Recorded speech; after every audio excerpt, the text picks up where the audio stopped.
আমরা pilot project কুমিল্লার লাকসাম উপজেলা ও পৌরসভা বিএনপি এবং মনোহরগঞ্জ উপজেলা বিএনপি ও তার সহযোগী সংগঠনের উদ্যোগে এক ইফতার মাহফিল অনুষ্ঠিত হয়েছে। লাকসাম আবুল কালাম হাই স্কুল মাঠে অনুষ্ঠিত এই ইফতার মাহফিলে বিএনপি ও তার সহযোগী সংগঠনের নেতাকর্মী এবং বিভিন্ন রাজনৈতিক দলের প্রতিনিধি ও বিভিন্ন শ্রেণী পেশার মানুষ অংশগ্রহণ করে। অনুষ্ঠানে প্রধান অতিথি হিসেবে উপস্থিত ছিলেন কুমিল্লা ৯ লাকসাম মনোহরগঞ্জ আসনের নবনির্বাচিত সংসদ সদস্য আবুল কালাম। আশা আকাঙ্ক্ষা ছিল আমাদের বিজয় আমাদের ঘরে নিয়ে আসা ইনশাআল্লাহ আপনাদের স্বতঃস্ফূর্ততা চেষ্টা পরিশ্রমের ফসল আমরা এই কুমিল্লা ৯ লাকসাম মনোহরগঞ্জ আসন বর্তমান বাংলাদেশের গণপ্রজাতন্ত্রী বাংলাদেশ সরকারের মাননীয় প্রধানমন্ত্রীকে আমরা বিশাল অনেক ভোটের ব্যবধানে আমরা এই সিট হিসেবে উপহার দিয়েছি। এই সব কিছুর মালিক কিন্তু আপনারাই, আপনাদের কারণে এই বিশাল বিজয় সম্ভব হয়েছে।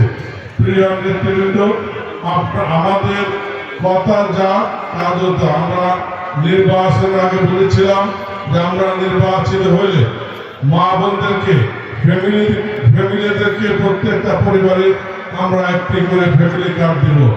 আপনারা জানেন আমাদের প্রিয় নেতা গণপ্রজাতন্ত্রী বাংলাদেশ সরকারের নতুন প্রধানমন্ত্রী জনাব তারেক রহমান উনি বলেছেন যে আমাদের ভোটের হাতের মধ্যে ভোটের কালির দাগ না শুকাতে কিন্তু আমরা আমাদের যে প্রতিশ্রুতি যে ওয়াদা ফ্যামিলি কার্ড সেই ফ্যামিলি কার্ড অলরেডি আমরা পাইলট প্রজেক্ট উদ্বোধন করেছি আমাদের মাননীয় প্রধানমন্ত্রী। এছাড়া এই সময় আরো উপস্থিত ছিলেন মনোহরগঞ্জ উপজেলা বিএনপির সিনিয়র সহসভাপতি শাহ সুলতান খোকন। উনি আমাদের জন্য দুঃখ যারা দুর্দশা আছেন আমাদের এলাকার উন্নতির জন্য উনি কথা বলবেন, আমরা ওনার জন্য দোয়া করি।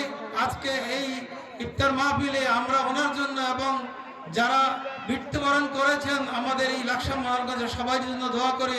আসসালামু আলাইকুম ওয়া রাহমাতুল্লাহি ওয়া বারাকাতুহু। লাকসাম পৌর বিএনপির সেক্রেটারি গোলাম ফারুক, বিএনপি নেতা রাফসানুল ইসলাম, উপজেলা বিএনপির সাংগঠনিক সম্পাদক মোশাররফ হোসেন মশু, মনোহরগঞ্জ উপজেলা বিএনপির সাধারণ সম্পাদক অধ্যাপক সরার জাহান মুইয়া দোলন, আমরা মাদক মুক্ত, সন্ত্রাস মুক্ত, চাঁদাবাজ মুক্ত, দখলদার মুক্ত যে লাকসাম মনোহরগঞ্জের স্বপ্ন দেখেছি সেটা বাস্তবায়ন করবেন আমাদের আজকে সাংগঠনিক সম্পাদক মাসুদুল আলম বাচ্চু, দপ্তর সম্পাদক জিএম আহসানুল্লাহ, মনোহরগঞ্জ উপজেলা যুবদলের আহ্বায়ক রহমতুল্লাহ জিকু, সদস্য সচিব আমানুল্লাহ চৌধুরী, উপজেলা ছাত্র দলের আহ্বায়ক মোবারক হোসেন বিল্লাল, সদস্য সচিব নূর মোহাম্মদ মেহেদি, সিনিয়র যুগ্ম আহ্বায়ক নাদিম মাহমুদ সহ লাকসাম মনোহরগঞ্জ উপজেলা বিএনপি ও তার সহযোগী সংগঠনের নেতাকর্মীরা উপস্থিত ছিলেন।